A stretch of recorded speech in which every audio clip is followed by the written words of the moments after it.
Before we get into our message today, one thing I wanted to remind us all is what our mission statement for the church is, again. And that is, our mission is to lead people into a growing relationship with Jesus Christ, the rock of our salvation, and to disciple people to spiritual maturity and equip them for ministry. While I was getting stuff ready for this message over the past week, something came to my attention and I wanted to go ahead and address it now. And that is, we men in the church have to be conscientious about what we're looking at online. We need to be conscientious about who our friends are on Facebook and any other social media and what we're liking. That stuff pops up everywhere. If your eye causes you to stumble, gouge it out and throw it away. It is better for you to enter life with one eye than have two eyes and be thrown into the fire of hell. It's from Matthew 18:9. I'm not telling you to gouge your eyes out. But if you're falling into this trap of the social media, sign off of it. If your wife is not can't get into your account, you don't need to have the account. Sarah has access to everything that I have access to. What I'm seeing with some members, and it pops up, what you like, who your friends are, it shows up on my feed. Be conscious of this. Now I got that out of the way. Let's talk about Nicaragua. We had the opportunity to go to 6th Church, 7th Church, and 3rd Church. 6th Church was the very first one that I got to attend 3 years ago. Where we first attended, well, I got sick the first day, so they did a lot of hard work the first day, and I did nothing in the hotel room. Right, John? At that point in time, it was nothing but dirt. That's all that was there. So what they had to do was move a lot of dirt, and it wasn't just like easy shoveling it and it moves out of the way. This stuff is like concrete already. Whenever we got there the following year, they already had the first floor done, and then we got to pour concrete on the second floor. Do you remember that was me with buckets, lifting 5-gallon buckets of concrete up. This year we get there, they've not only got the walls up for that second floor. Go ahead and go back to the other one, I'm sorry. I know I said the survey says. But they not only had the walls up, but they also had the other side started as well. So the other side, and that's where you'll see, we can put a laser pointer here. This other side right here was already started. So our job there this time was one, to spackle the exterior wall on this. I posted on Facebook of them trying to teach me and Jeremy how to spackle. They're a lot better at it. I throw it and it just falls to the ground. I did exactly what they told me to do. I can promise you, I did exactly what they told me to do, and it would fall on the ground. So I think they just wanted me out of the way, so they got me out of the way for that. And after that was done, we then had to dig footing for this concrete that's going to go in right here. So they let me dig as well, which was another mistake. Because they also have water lines that are about 4 inches deep in the ground. I didn't think about that. For here, we have water lines below the frost line. It doesn't hurt anything. Well, yeah, I am the one that ended up breaking their water line. So they had to dig further up, patch it, and then they went ahead and decided, you can't really see it right there, they went and decided to go ahead and put a water spigot there, since, they had to fix it anyway. So they got a water spigot over there. While we were still there, the welders were working on the rafters for the second floor roof. And then after we were already gone, the week after, you can see that they had started to put the roof on there already. So I think they probably wanted me not to be there because I kept throwing the spackle on the ground, and 2, I break their water lines. We're going to go on the 7th Church now. So this is 7th Church. This is the one that we refer to as Los Pinitas. This is the one by the ocean. Last year, it was, I think, a hut with some nice nice being the foundation that we do the food packing with. It was their boxes that they were using to like hold the babies in and stuff. But you'll see as we got there this year, the sanctuary was already standing. You can see that right there. Our job then was to level out the sanctuary floor and pour the concrete. We started on that the first day that we were there on the Monday. Began leveling the floor out, began mixing the concrete right there. And by the way, the sun at Los Benitez is about 5,000 miles closer to the earth than anywhere else in the world. I had to get away, and 17-year-old Christopher took over. Actually, 17-year-old Christopher was doing most of the work of mixing the concrete and everything. We got mixing the concrete, we started working on it, and we got about, I want to say that day, about 1/3 of it done before we ran out of water. And that was whenever I found out that it was kind of a blessing to me, no water, no concrete. Mixing the concrete was kind of it's hard work. We were doing, it was 5 parts sand, so 5-gallon buckets of sand, 3 5-gallon buckets of gravel, and then 1 bag of concrete, and about 2 5-gallon things of water. Finally, I had to kind of step away from doing much of that. I'm not as young as I used to be. Even if I was, I don't know if I could keep up with it. Anyway, we ran out of water. No water, no concrete.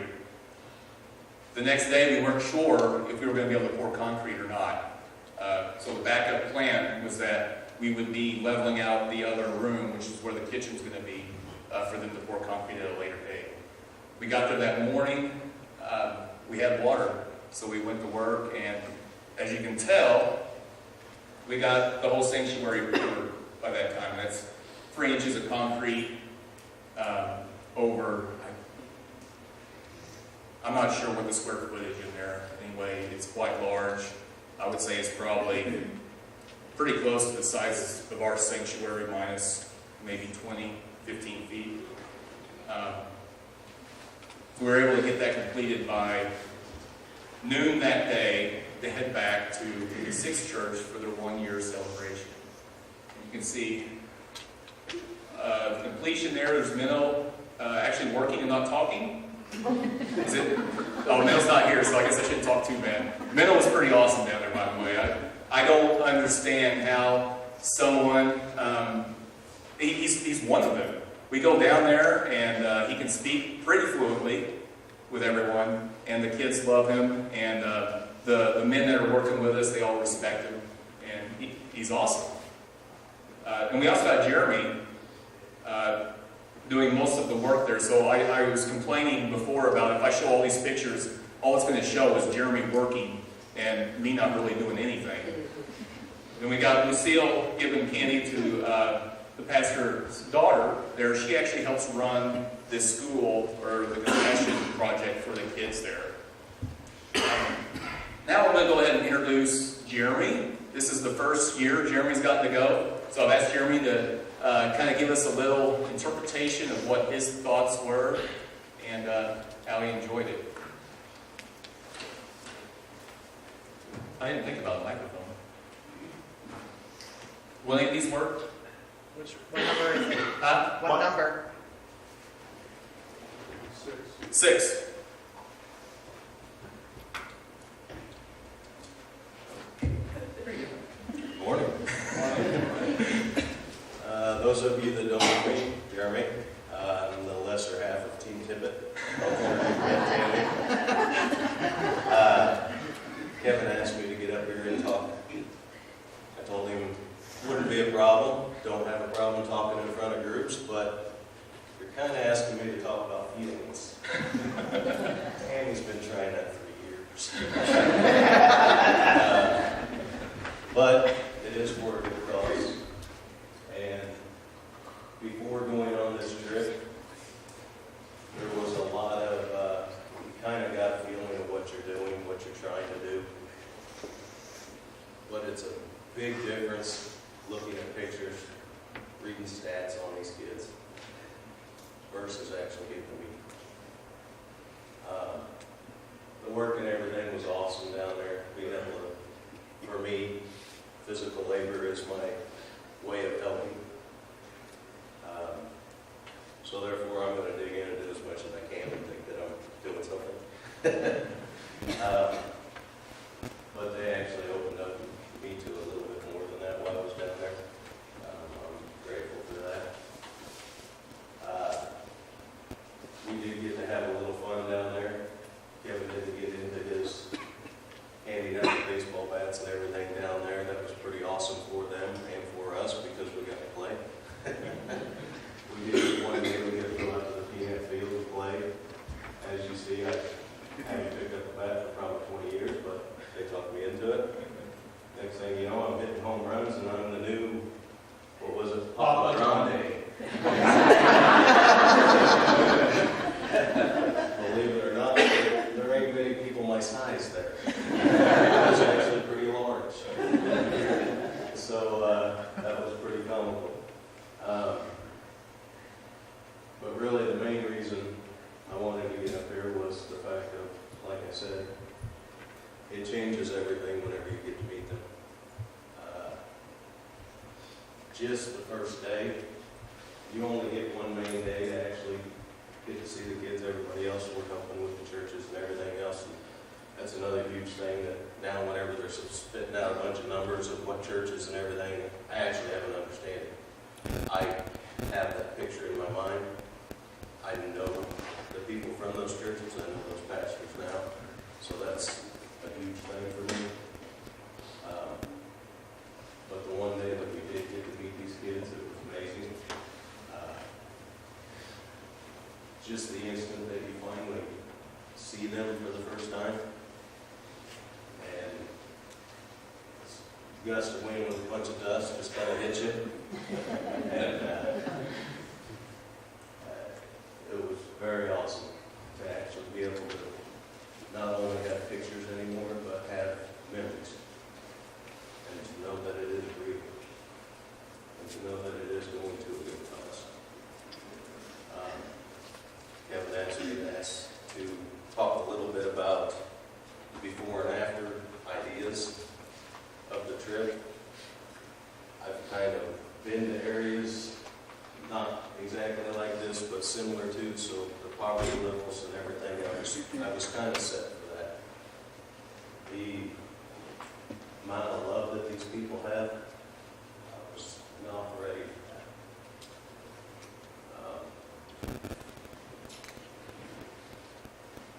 But I was very blessed to be able to be one thing that all my friends and everything, coworkers, whenever I was talking about going, I know one of the hugest things that they all talked about was the dangers. I don't know who they've been talking to because I never felt in danger. I felt at home. Every one of these churches that I went to, they opened their arms. Even whenever we were in the towns, I never felt unsafe. The financials of being able to go doesn't matter. It's worth it. The time is usually my biggest thing. I get into work. I feel like I have to work to support my family. But once you finally make that commitment to go, you realize that it didn't really matter to be off of work for a week. I would have stayed longer. Hopefully you would be as lucky as I am and you have no cell service over there whatsoever. And nobody can contact you. Not even these days. Other than trying to get hold of Tammy. We figured it out. So I just mainly want to make sure that anybody that has kids over there, that is great. That is awesome. If you haven't met them though, you are missing it. You really need to try this. Those of you that haven't made that leap yet, I really encourage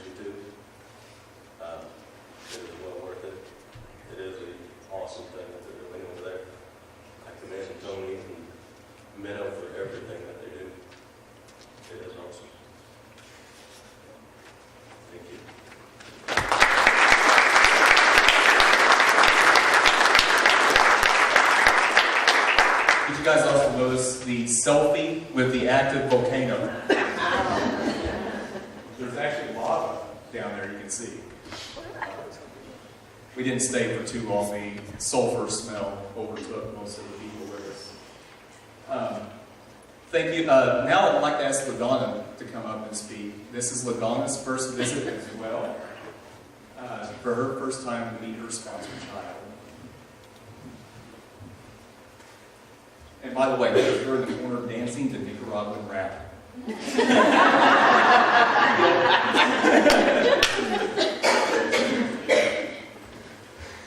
I'm not comfortable doing this. I had fun.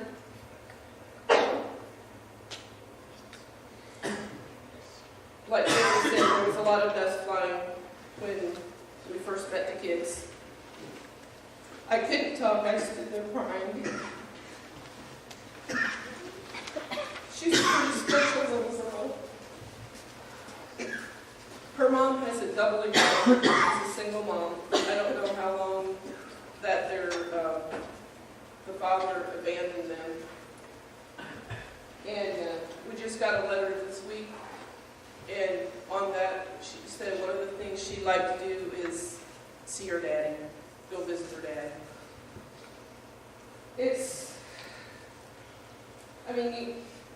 As you can see, their houses are like our backyard sheds.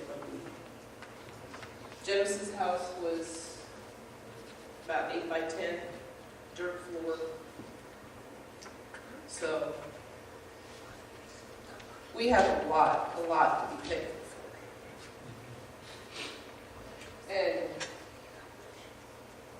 the picture with me supposedly dancing. I don't do that. So I got out of my box quite a bit while I was down there. I really didn't work that hard.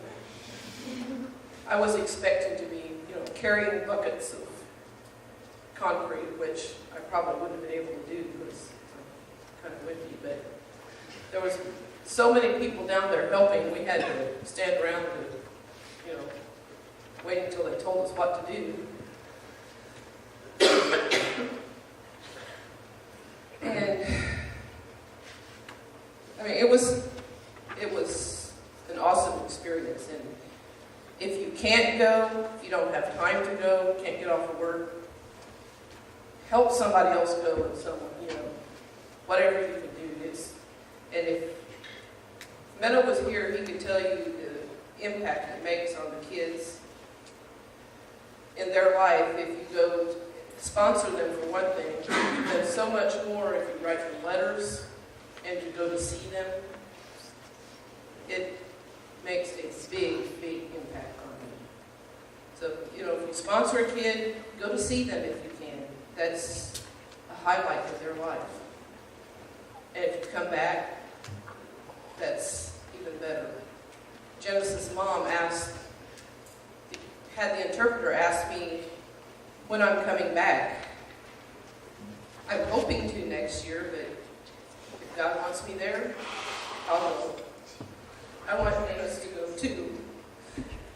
But, if we're needed there, if we're wanted there, we'll be there. I'm not sure what I want to say, but it was an awesome experience. Go if you can. If not, help somebody else go.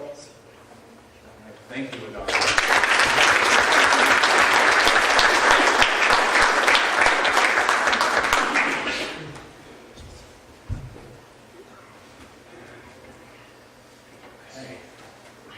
Thank you both, Jeremy and LaDonna, for coming and speaking. I know it's not comfortable, and I thank you so much for doing it. I just asked them expecting a little bit of kickback on it. No, they, without a doubt, were like, yes, I'll speak.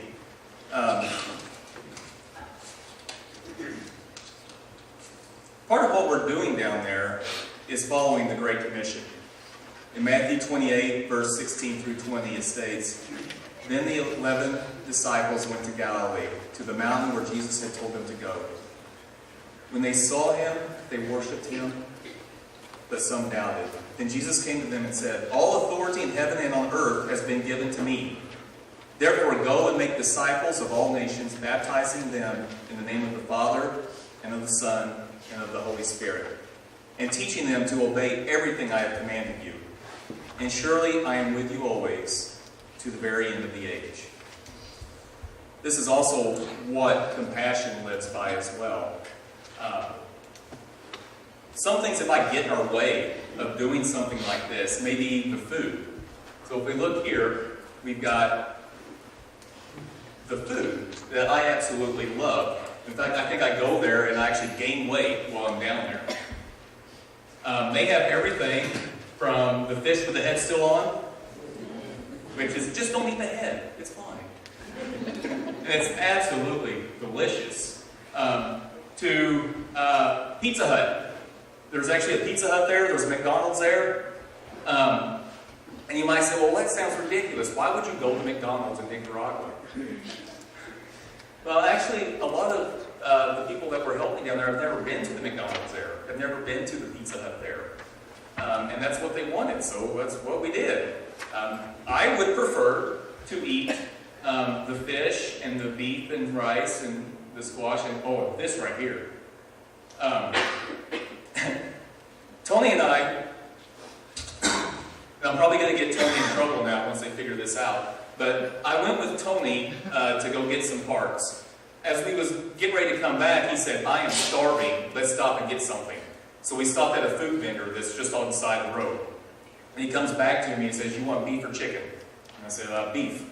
So this is what he grabbed me, and it was a steak, and those are plantains fried, so it was like bananas. They taste kind of like potato chips a little bit. It was so good. But he told me, he's like, "You've got to eat all this before we get back to the project. We can't let them go." He's also on a restricted diet right now. So. Tony, I'm sorry. Ita, my bad.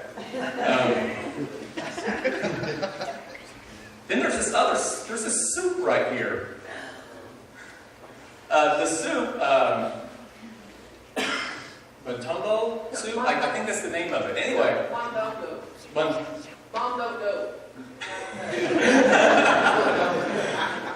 I still can't get it. But anyway, what's inside of it is what normally turns people away.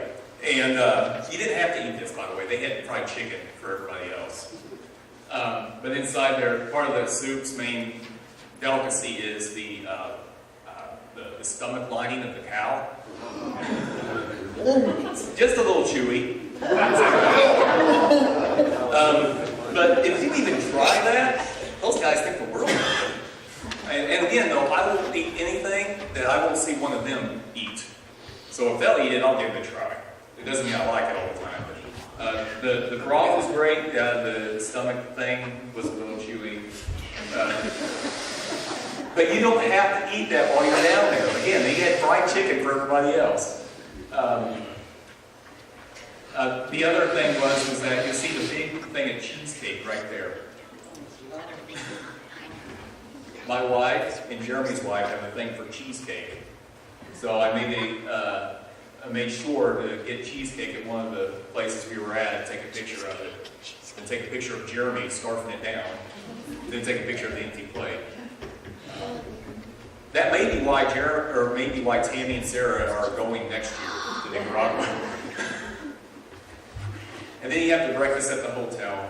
Every morning they make you eggs the way you want it. The white pineapple's delicious. Pancakes, bacon. If food is one of the things that you're worried about going down, don't worry about it. It's absolutely delicious. And if you still don't care for that kind of food, like I said, they got Pizza Hut. And that Pizza Hut, they play bingo.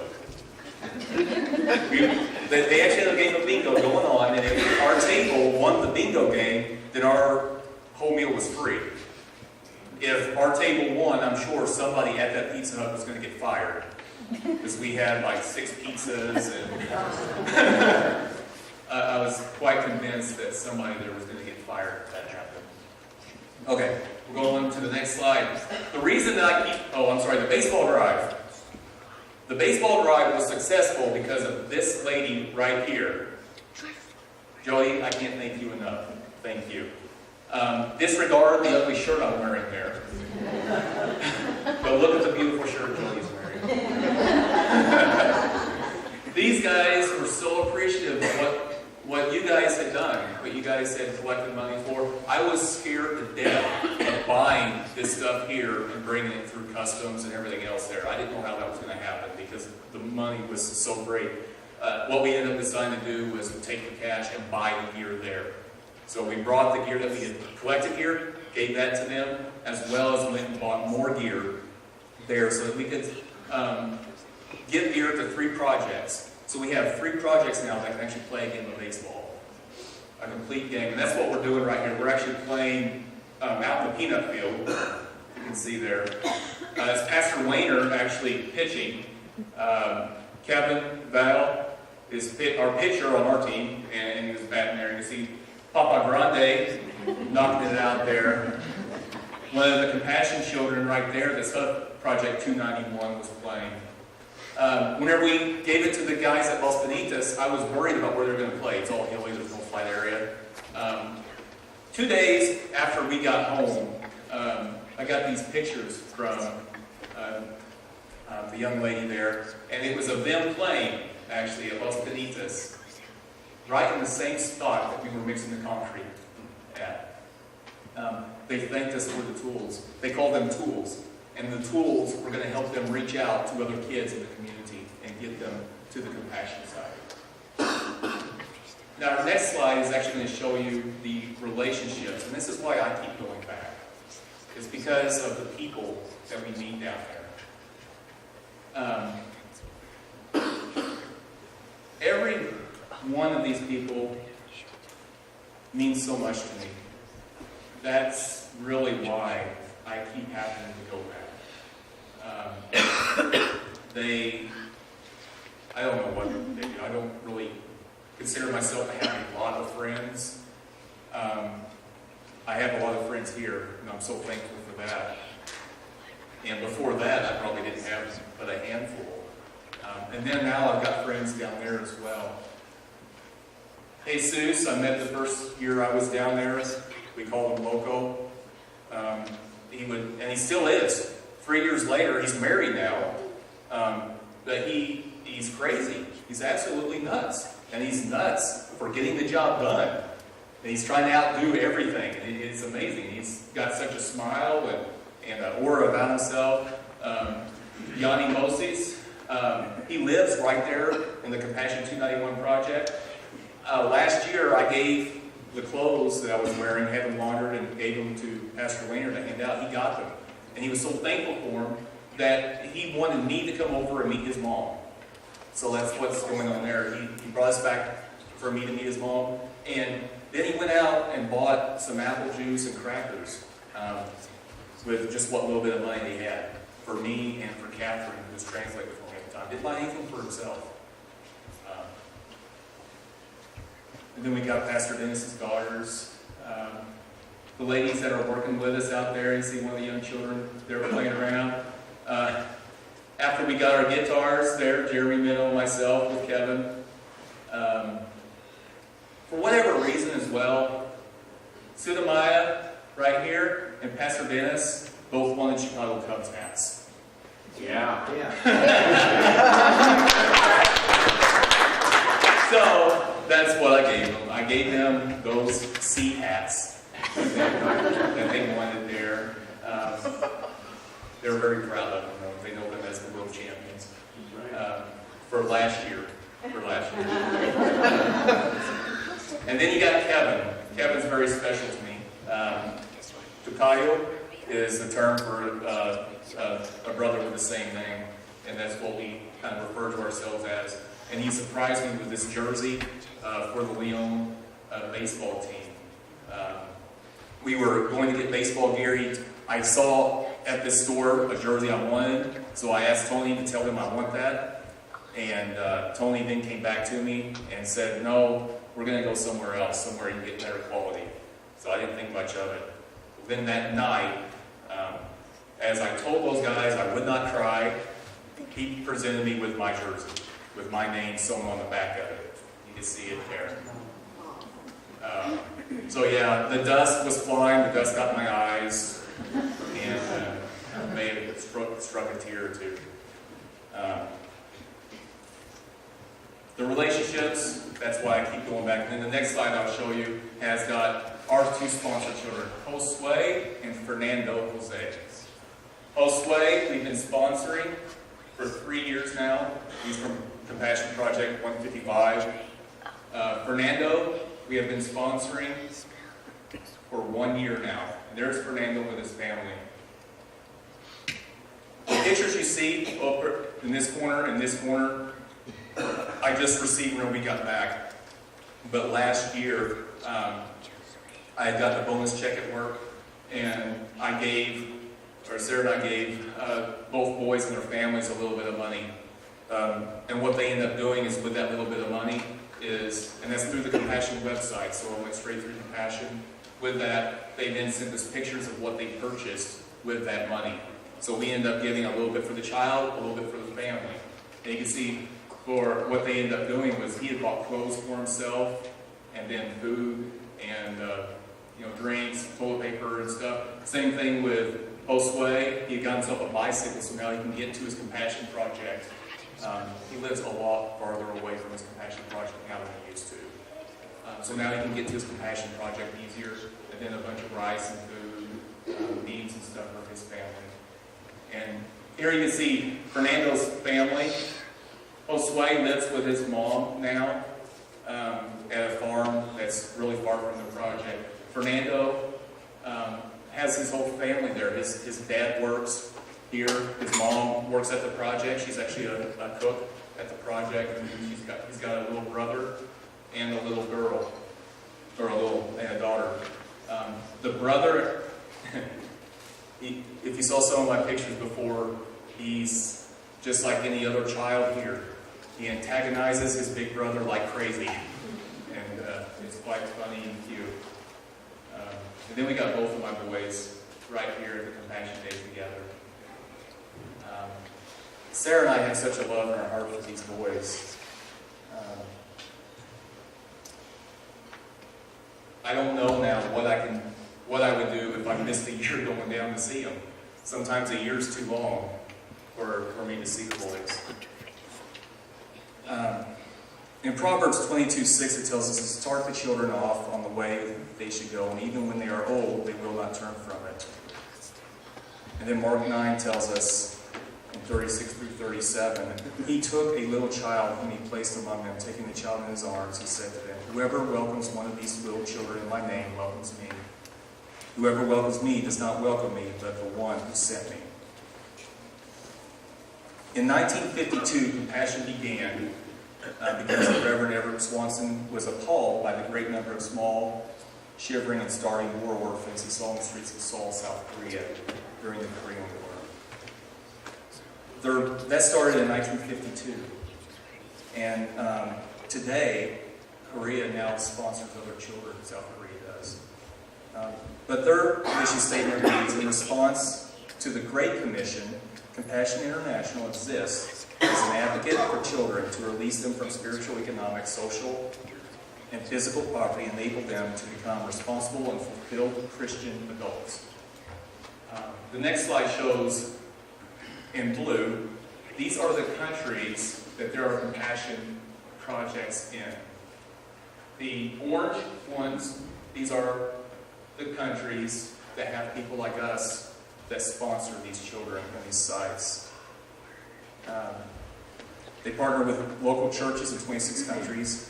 Now, Compassion began its ministry in Nicaragua in 2002 when the child sponsorship program was started.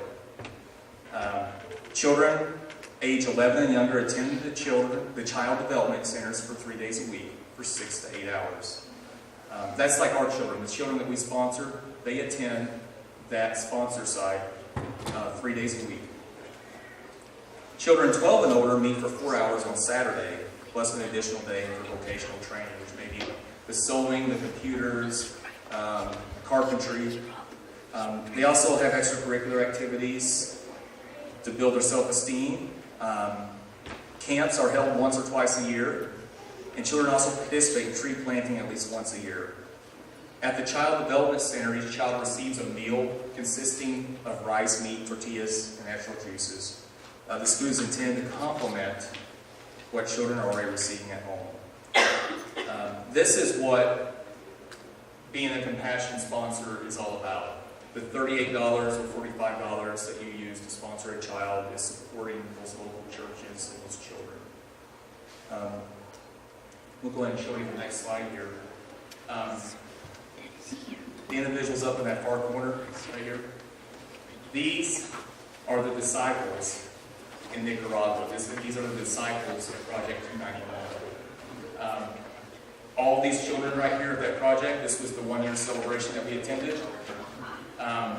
They openly accepted Jesus Christ as their Lord and Savior because of you, compassion, and those wonderful people right there. At Project 291, the very one we helped play the first block 2 years ago, has been licensed a compassion site for 1 year. Today, they have 176 sponsored children there and 50 that are awaiting sponsorship. This was at the tally at the end of February. That's a total of 226 children already over 1 year that are at that site. What I'm asking today is if you would be willing to sponsor one of these children. James 1, 22 through 27 states, "Do not merely listen to the word and so deceive yourselves. Do what it says. Anyone who listens to the word but does not do what it says is like someone who looks at his face in the mirror and looking at himself goes away and immediately forgets what he looks like. But whoever looks intently into the perfect law that gives freedom and continues in it, not forgetting what they have heard, but doing it, they will be blessed in what they do. Those who consider themselves religious and yet do not keep a tight rein on their tongues deceive themselves, and their religion is worthless. Religion that God our Father accepts as pure and faultless as this: to look after orphans and widows in their distress, and to keep oneself from being polluted by the world." That's James 1, 22 through 27. Last night, there was a total of 9 children still awaiting sponsorship on the Compassion website for Project 291.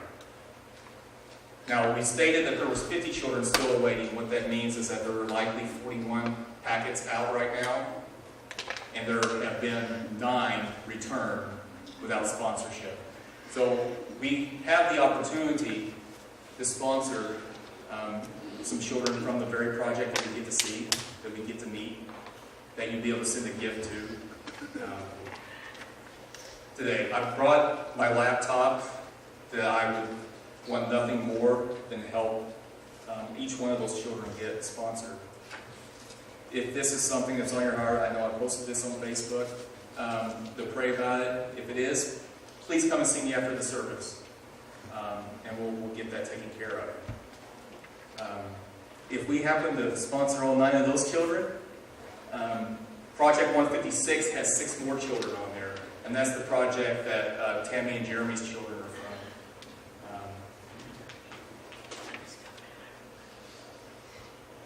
I had questions about compassion. I had questions about sponsoring a child before we actually did. I did it reluctantly, I wouldn't say reluctantly, whenever we did. But I didn't know where the money was going or what was happening. And you can tell from the people that have been there, the people that have seen it. Not only that, but you get the opportunity to do this as well, is to go and see and meet the children. It's going for a great cause. It's not only going to get kids educated, but also winning them towards Christ. It's feeding them, it's supporting their families, it's supporting them to become leaders in their own society. And we can see this as an example of the women and men that are there doing these projects today. So if you would, please consider this. See me after the service, please. If you have any questions at all about compassion, please see myself or Beth, Jess. She would be more than happy to help as well. If you have that little sneaking suspicion that you want to go to Nicaragua next year, work on that passport now. Go ahead and get it done. Start saving the money up to go. Go ahead and commit to it. Once you commit to it, you're going to do it, right? If you got to worry about time off, start saving the vacation time now. But you won't regret it. You will not regret it. All right, dear Heavenly Father, I thank you for Leon, for Managua, for all our friends and family in Nicaragua. I thank you for Tony and Ita and the time and effort that they put in to watching over us as we come down there. It's leading us and guiding us and putting us in the right direction. I thank you for Minnow for taking on this great project of leading the missions in Nicaragua. Please bless him. Watch over him.